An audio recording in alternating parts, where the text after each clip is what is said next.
you where the fish Triple, are. triple! Get in there! Tell you where the Ooh, that's fish a nice are. fish. Yeah, man. I'll tell you where the fish are. Woo!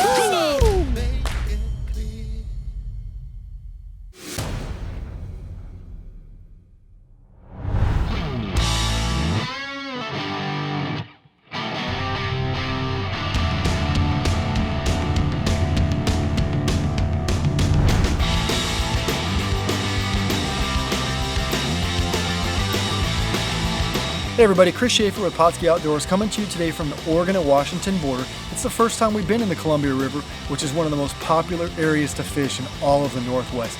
Today we're doing a little sturgeon fishing. It's summertime, there's a lot of sturgeon around, and we're going to catch and release as many as we can with anchovies soaked in Pautzke Nectar. That Pautzke Nectar adds a lot of flavor to those baits and creates a strong scent trail. We're going to go out there today with Mike Barksdale, a Fish on Extreme. We're going to get in the middle of the Columbia River, hopefully out of a little bit of the current, and do a little fishing today and catch and release as many undersized, legal, and oversized fish as we can.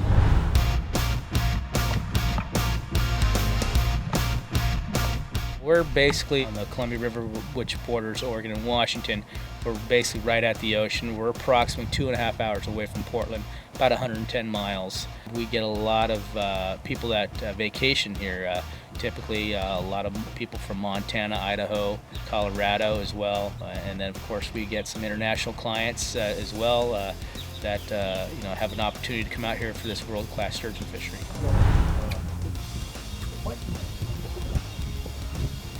Pulling line like crazy. That's a good thing. Amazing, you move 100 yards and all of a sudden it's game on. Come on. This is a world-class fishery on the lower Columbia River here. It's just, you've got a migrating sturgeon population to come out of the ocean, as well as a migrating river fish that come down to migrate to feed in the lower Columbia River. These sturgeon are a wily animal, that's for sure. I'm going right at the boat right now. Literally. They'll come at the boat and then they'll take off another 100 yards. And these fish this time of year congregate down here in the lower Columbia River, and they just know it's time to eat. A lot of food down here. And just kind of walk your dog over the anchor line. I'll get right where you're standing at, and we'll bring him into the boat. Let me lift it up. Just kind of back up a little bit.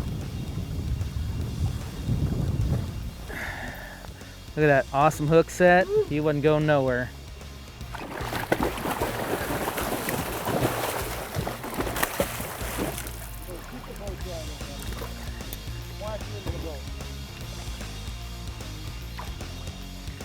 Okay.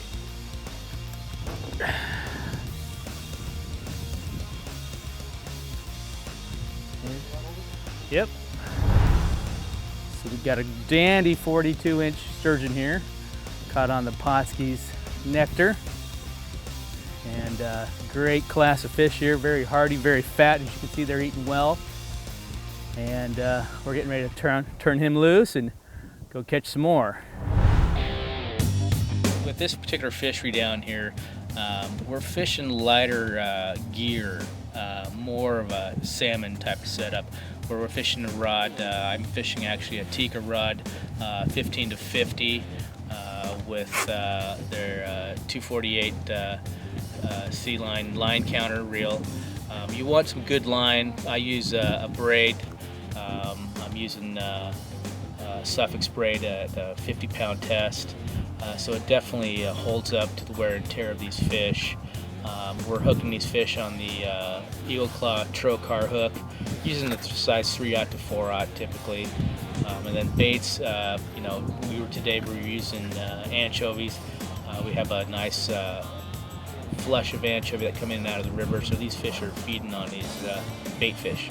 With that nectar, it just adds an extra flavor to that bait, and when we're looking to get our scent out there, that just adds a little bit to that bait, and then I think it really gets an attraction for those fish to congregate to our area where we're trying to fish. Now, these fish come in typically in May, and will usually leave right around September, October.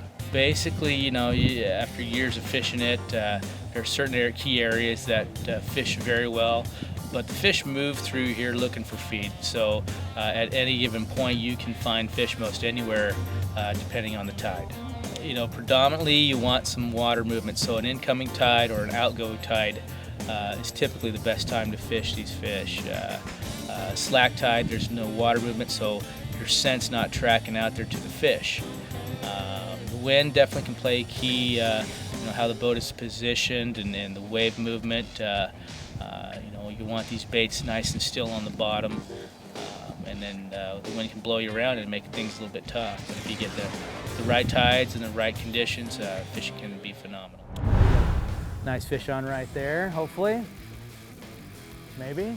Yep. All right, That's about- good deal. There he goes.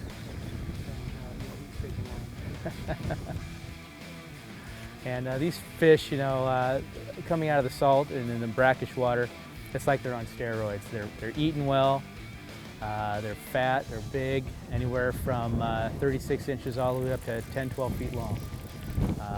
It's just a mixed bag, but the majority of the fish are a keeper size fish here. They're just a powerful fish when they get in this salt. And we're just using anchovy today for our bait, and we're using the nectar, the blue and the purple and the red are great colors for brining your baits for sturgeon. The anchovies soak up the nectar very well, and then with the color and the scent that it puts off, it leaches out. These fish follow up these scent trails right up to your baits, and then scarf them down, and we get a fish on just like this.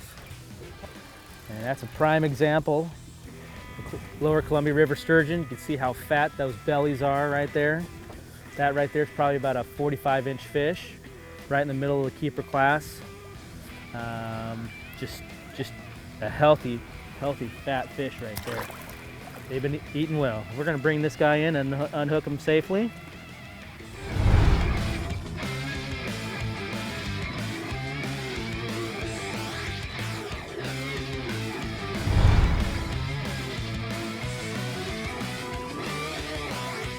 Down here, it's just been a phenomenal fishery over the last few years, and there's a lot of legal size fish between the 41 and 54.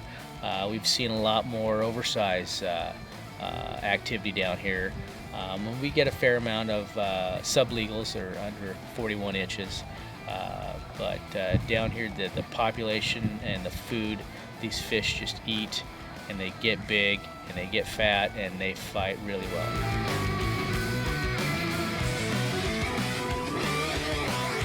If I'm fishing 4 to 6 guys, we got plenty of baits out. We can easily catch between 30 and 50 fish, and the majority of them are going to be, most likely in the keeper size range between 41 and 54, and probably a handful of oversized, and ranging from 6 to 10 feet, and a handful of sublegals as well.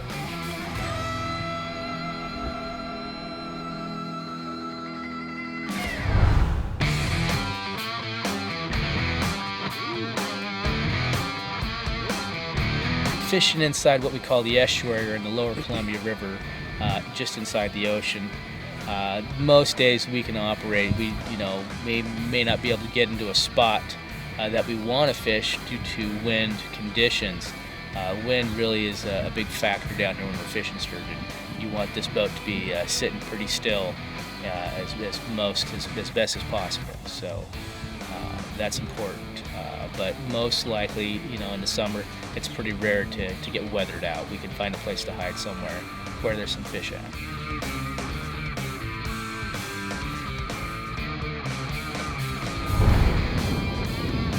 Bam! Yeah. Bam! We're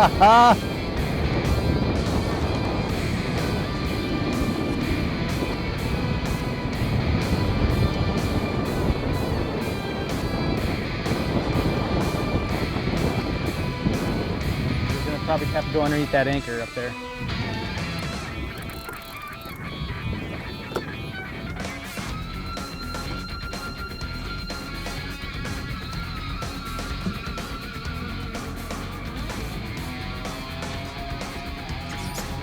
There he is. Nice. There he is. We can bring this boy in for sure. Yes.